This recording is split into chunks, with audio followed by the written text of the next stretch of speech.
barangkali kita sejenak sebelum melaksanakan sholat tarawih, saya ingin sampaikan, mudah-mudahan menjadi ilmu bagi kita sekalian dan bisa kita terapkan sebagai langkah bagaimana Ramadan ke Ramadan kita menjadi lebih baik,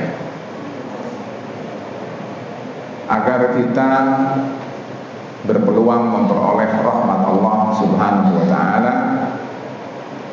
Maka yang ketiga yang ingin saya sampaikan adalah yaitu berupa ittiba'un Nabi sallallahu alaihi wasallam. Jamaah sekalian, kalau kita mengikuti jejak Nabi seutuhnya, maka kita insya Allah akan berpeluang memperoleh rahmat Allah Subhanahu wa ta'ala. Ayatnya masih seperti yang saya sudah sampaikan kemarin, yaitu terdapat dalam surat Al-A'raf ayat 156 berlanjut dengan 157, di mana Allah berfirman, a'udzubillahi minasyaitonirrajim, bismillahirrahmanirrahim, wa rahmati wasi'at kulla syai'in fasa'aktubuha lilladzina yattaquna wa yu'tuna az-zakata walladzina hum bi ayatina yu'minun alladzina yattabi'una ar-rasulan nabiyyal ummiyyal ladzi yajidunahu maktuban 'indahum fit Taurati wal Injil ila akhir ayat.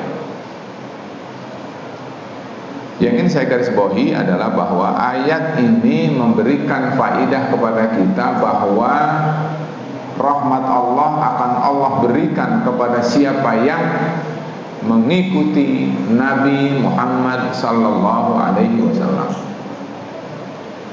Kenapa saya katakan demikian? Karena para ulama seperti Muqatil Ibnu Sulaiman mengartikan, dan juga para ulama lain, bahwa yang dimaksud dengan Ar-Rasul, An-Nabi, Al-Ummi dalam ayat ini adalah Muhammad Rasulullah.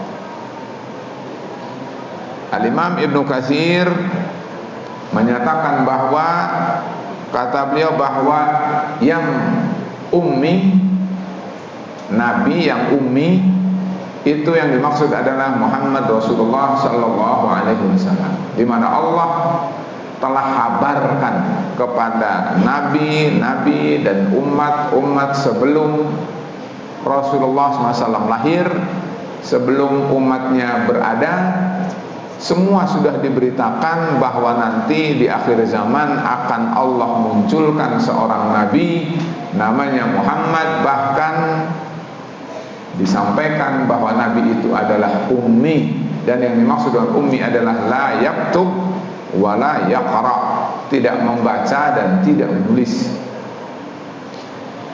Di dalam riwayat Abdullah bin Umar radhiyallahu anhuma muttafaqun alaihi, bahwa Rasulullah sallallahu alaihi wasallam sendiri menyampaikan, kata beliau, inna ummatun ummiyatun, kami adalah umat yang ummi, la naktub wa la nahsib, kami tidak menulis dan kami tidak berhitung.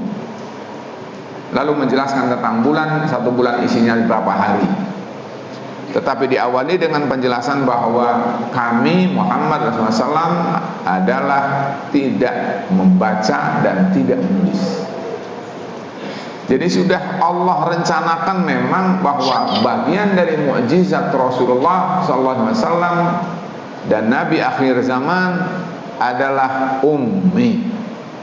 Jadi bukan bagian dari kebodohan, tetapi Allah sudah sengaja demikian menjadikan, mentakdirkan bahwa Rasulullah SAW adalah dikehendaki oleh Allah untuk menjadi sebagai nabi dan rasul yang ummi. Yang perlu digarisbawahi adalah ternyata orang yang berhak dan berpeluang memperoleh rahmat Allah adalah orang yang mengikuti Rasulullah yang oleh Allah diberitakan ummi tadi. Jadi yang saya garisbawahi adalah mengikuti Nabi Muhammad, ittiba'u ar-rasul sallallahu alaihi wasallam. Jamaah sekalian, karena waktu kita sempit, maka saya ingin bacakan saja bagaimana agar kita mampu menjadi pengikut Muhammad sallallahu alaihi wasallam. Bagaimana menjadikan diri kita sebagai orang yang setia dalam mengikuti dan berittiba kepada Muhammad Rasulullah sallallahu alaihi wasallam. Berikut di antara langkahnya. Ada 15, cukup banyak. Jadi saya tidak akan menjelaskan karena waktu kita sempit. Mudah-mudahan nanti digali di tempat lain, di waktu lain. Yang pertama adalah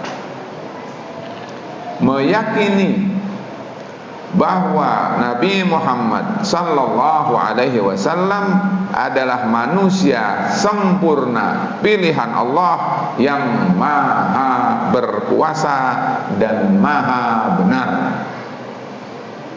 Ini dulu, tancapkan pada setiap diri kita seorang muslim bahwa Nabi Muhammad itu adalah manusia yang dipilih oleh Allah, manusia yang sempurna, yang memilihnya Allah, yang menentukannya Allah, yang mentakdirkannya Allah, yang memutuskannya Allah, yang menetapkannya Allah subhanahu wa ta'ala. Yang Allah itu adalah maha benar. Jadi pasti keputusan Allah benar, berarti Muhammadnya pasti juga benar. Kalau tidak benar akan berpengaruh kepada Allahnya, dan itu mustahil. Ini yang pertama. Kalau ini goyah, maka dia mulai krisis juga beritibanya kepada Rasulullah. Satu. Kedua, meyakini bahwa hadis sahih adalah sekedudukan seperti Al-Quran, yaitu sebagai dasar pijakan muslim dan sebagai pedoman dan tuntunan paripurna. Ini yang kedua. Masukkan ke dalam keyakinan kita bahwa yang menjadi pedoman kita, yang menjadi dasar kita, yang menjadi pijakan kita, yang menjadi rujukan kita itu adalah hadis yang bersumber dari Rasul Muhammad sallallahu alaihi wasallam, dan hadis itu harus sahih. Kalau kita mau mengikuti Rasul, maka kritis. Mana dasarnya? Mana hadisnya? Ada enggak hadisnya? Sahih tidak? Gitu. Ini adalah yang kedua. Tanpa yang kedua, ittiba kita bisa menjadi berkurang. Tiga, memiliki kitab hadis. Jadi di rumah kita itu, jamaah sekalian, usahakan. Motor punya, mobil punya, rumah punya, anak punya, istri punya, kitab hadis yang menjadi pedoman hidup kita tidak punya. Nah, ini aneh sekali. Bagaimana kita bisa berittiba kepada Muhammad Rasulullah, sumbernya, bukunya, referensinya tidak punya, padahal tidak akan menghabiskan uang seperti halnya kita menghabiskan uang untuk memenuhi kebutuhan sehari-hari kita. Jadi yang kedua adalah miliki sumber dan kitab hadis minimal, misalnya Riyadhus Shalihin, misalnya Al-Lu'lu' wal Marjan, misalnya Umdatul Ahkam, misalnya apalagi Sahihul Bukhari, misalnya Bulughul Maram. Apa yang harus kita punya? Tanya pada ustaz, apa kitab yang memang saya harus punya, saya harus beli, sehingga kalau apa-apa tidak mesti nanya ustaz, saya buka sendiri bukunya. Dan kertas, bukan sekedar digital. Jadi kita punya bukunya. Kalau punya bukunya, insya Allah akan terhantar untuk berittiba kepada Rasul. Keempat, membaca dengan memahaminya dengan baik dan rutin. Tidak usah takut kehabisan. Banyak sekali hadis Rasul itu. Sehari satu hadis, paling 1 tahun 360 hadis, padahal hadis ribuan. Kalau dua hadis paling 720, masih banyak hadis Rasul. Yang jadi masalah kalau kita tidak pernah baca hadis, dan lebih sedih lagi kalau Al-Quran pun tidak dibaca. Bagaimana kita bisa mengakui umat Muhammad Rasulullah, mengikuti Rasulullah, hadisnya nggak baca, tidak mengerti, tidak paham. Baca WA rajin, baca sosial media rajin, baca hadis Rasul. Kapan lalu kita ingin mengikuti Rasulullah SAW-nya bagaimana? Berikutnya, mengkajinya pada ulama yang kompeten. Tumbuhkan minat untuk ngaji. Misalnya 1 pekan sekali, 2 kali, 1 jam, 1 kali majelis baca. Yang ngajinya adalah memang runtut dan berlanjut. Tidak ngaji hanya sekedar tematik. Ya, seperti halnya air disemburkan ke langit lalu kena panas, nguap lagi, selesai habis. Tematik itu perlu, tetapi tidak menyusun suatu pemikiran yang konstruktif sehingga memahami Islam secara utuh. Karena itu yang saya anjurkan adalah, wahai umat Islam, kajilah hadis-hadis Rasul itu melalui para ustadz, melalui para ulama yang mereka mampu dan mumpuni menularkan dan mengajarkan hadis-hadis Rasulullah Sallallahu Alaihi Wasallam. Kalau demikian, insya Allah kita akan punya gambaran yang jelas bagaimana mengikuti Rasulullah Sallallahu Alaihi Wasallam. Berikutnya, berusaha mewujudkan apa yang menjadi ajaran Nabi dari kitab-kitab hadis tersebut sedapat mungkin dalam kehidupan sehari-hari. Ya, terus apa yang dimaksud dengan kita membaca, memahami, mengkaji? Tentu untuk kita wujudkan, untuk kita bumikan, sehingga ajaran Rasul, hadis Rasul nyata dalam kehidupan. Ketujuh, kritis melalui menerima hadis hanya yang sahih saja dengan pemahaman yang dihantarkan oleh para ulama. Ini penting. Jadi para sekalian, adalah bahwa kita itu adalah harus hadis yang kita terima itu jangan asal. Utlubul ilma walau bisin. Loh, mana hadisnya? Betul enggak dari Rasul? An-nadhafatu minal iman, mana hadisnya? Betul enggak? Hubbul watan minal iman, mana betul enggak hadisnya? Begitu. Sehingga tidak sekedar kita dengar suara kita terima, tapi betul-betul valid. Oh betul hadisnya begini, sahih dan seterusnya. Jadi yakin, oh ini berasal dari Rasul, karena memang sudah ada takhrijnya, sudah ada penjelasan para ulamanya tentang status hadis itu. Kalau tidak jelas, jangan ngabisin umur. Paketnya banyak sekali, nggak taunya kita dihabisin untuk hanya sekedar dongeng, cerita, apalagi hadisnya palsu. Berikutnya adalah membuktikan relevansi kebenarannya melalui ilmu pengetahuan dan sains. Bila perlu, kalau kita mampu, oh ternyata bahwa kata Rasulullah SAW, dalam lalat itu ternyata ada penyakit tapi ada penawarnya. Idza waqa'a dzubabu fi ina'i ahadikum falyaghmishu.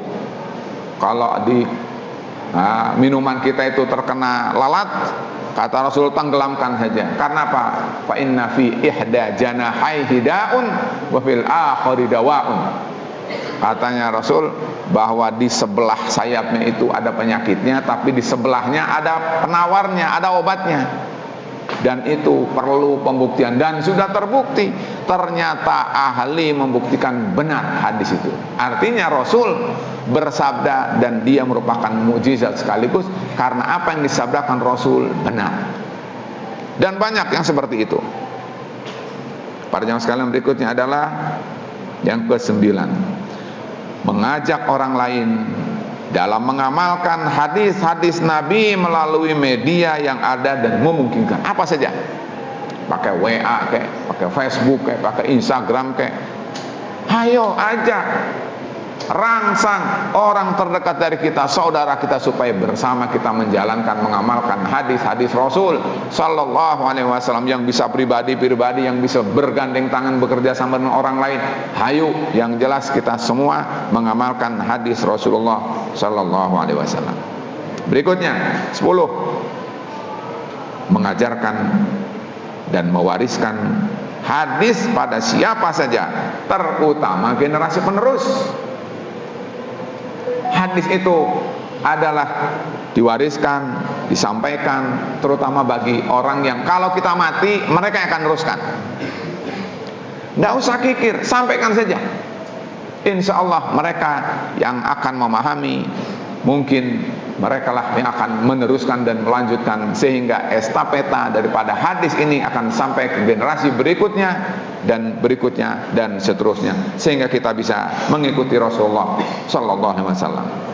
Berikutnya yang ke-11, menggalakkan event-event untuk menghidupkan cinta hadis Nabi.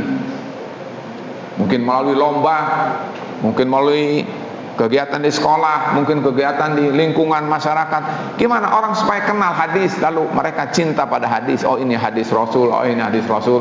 Disuruh kemudian menghafal, diperlombakan, diberikan hadiah, diberikan motivasi, diberikan reward, sehingga orang tertarik. Dan para jemaah sekalian, kalau ini adalah kita masyarakatkan, maka orang akan banyak tahu tentang hadis Rasul, dan insya Allah mencintai hadis Rasul, dan seterusnya. Berikutnya, menjaga spirit dan gairah untuk menjaga keutuhan sunnah dari para pemakar. Ya, karena hadis itu dari dulu itu adalah menjadi juga fokus untuk supaya dipalsukan, ya, disisipkan dari sisi sanad. Nanti kita dengar namanya tadlis, disikan misalnya dari sisi matannya, ada dikenalan di dalam ilmu sekolah namanya mudraj, dan seterusnya. Atau wad'u, dipalsukan. Semua adalah upaya supaya hadis Rasul tercemar dan datang diwarisi pada generasi berikutnya tidak tahu mana hadis yang sebenarnya dari Rasulullah SAW. Tetapi para ulama sudah sedemikian kritis mendeteksi dan menfilter hadis ini sehingga sampai pada kita dengan sedemikian ketat. Berikutnya, optimalisasi lembaga dan organisasi yang ada agar berperan serta menghidupkan sunnah Nabi. Lembaga mungkin majelis taklim, ya, organisasi kemasyarakatan, pesantren, sekolah, organisasi, apapun keberadaannya sebetulnya untuk berkhidmat kepada sunnah Rasul Sallallahu Alaihi Wasallam. Ke-14, para ulama, para dai, intelektual, para ustadz dan para speaker di tengah-tengah umat agar berperan aktif dalam menghidupkan sunnah Rasulullah Sallallahu Alaihi Wasallam. Siapapun kita, ayo sampaikan Rasul bersabda, Rasul bersabda. Ini ajaran Rasul, terdapat dalam kitab sahih hadisnya. Kalau tidak dan tidak tahu dan tidak yakin, jangan sampaikan. Jadi yang disampaikan yang jelas-jelas saja. Orang sekalian, jika itu dilakukan, insya Allah kita akan punya titik terang dalam mengikuti Rasulullah SAW. Terakhir, besar harapan kita adalah jika pemerintah dan negara Indonesia yang bertuhan pada Tuhan yang Maha Esa hendaknya menjadi garda dalam menjamin hidup, terjaga, dan terlaksananya nilai, norma dan syariat yang terkandung dalam sunnah Nabi Muhammad Sallallahu Alaihi Wasallam.